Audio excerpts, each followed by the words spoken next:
The last show may have been for kids, but this one isn't.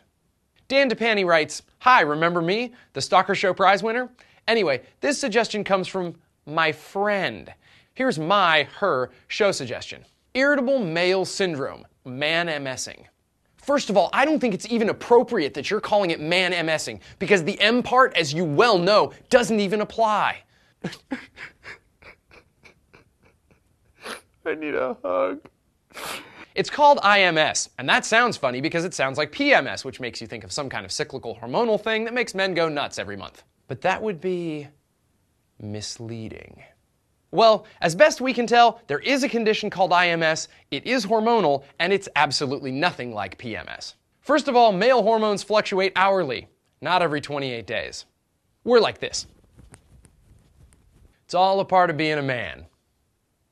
You get used to it.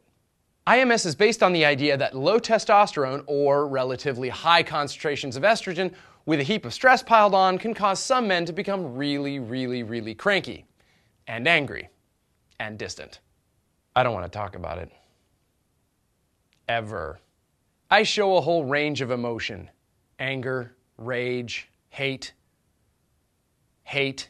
First one to attribute that quote in the comments gets into 22. The trouble is, no one really knows what the right levels for male testosterone should be. That makes this whole thing kind of sketchy scientifically. Here's another problem. Most of the studies for IMS are anecdotal or sociological rather than biochemical. That means they asked people how they felt instead of checking their blood. So the last time your wife was nagging you, how did you feel? The only IMS study that we found that actually measured testosterone levels was done on sheep in Scotland. Hello, lassie. And in my pure and perfect world, men's hormonal levels and the behavior of sheep have absolutely nothing to do with each other. I'm an idealist. So the sheep lost interest or became nervous or withdrawn when their testosterone levels dropped. Sounds like a dead ringer for PMS. So do men have hormonal cycles? Sure, most things that are biological do, but everything we've read about irritable male syndrome says that it's anything but cyclical. All of the stories and experiences describe a downward spiral of insecurity and anger, people watching their relationships going down in flames. And I don't mean just any flames, I mean like action movie flames. So your man's freaking out and getting all hormonal and you wonder what you can do about it. Here's one recommendation. Put him on a diet. That's right, no food for you, fatty. Not until you've said 3 things nice about me.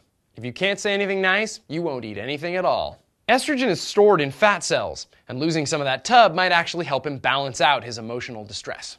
Plus, he'll feel more manly. And taking out your frustrations on weights and athletic equipment is very therapeutic and non-criminal. And you'll feel more manly.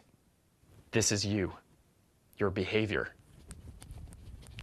Looking into IMS, it seems more like a rare chemical or psychological condition than a common male hormonal cycle.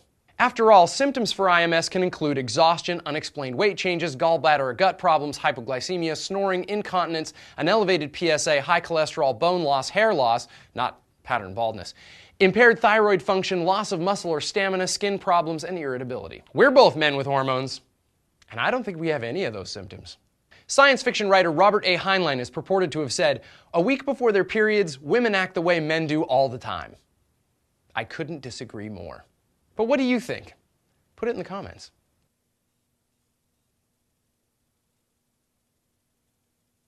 You see, it's like this. At the top, you're happy, and at the bottom, you're sad. And men are going so fast like this that it looks like this.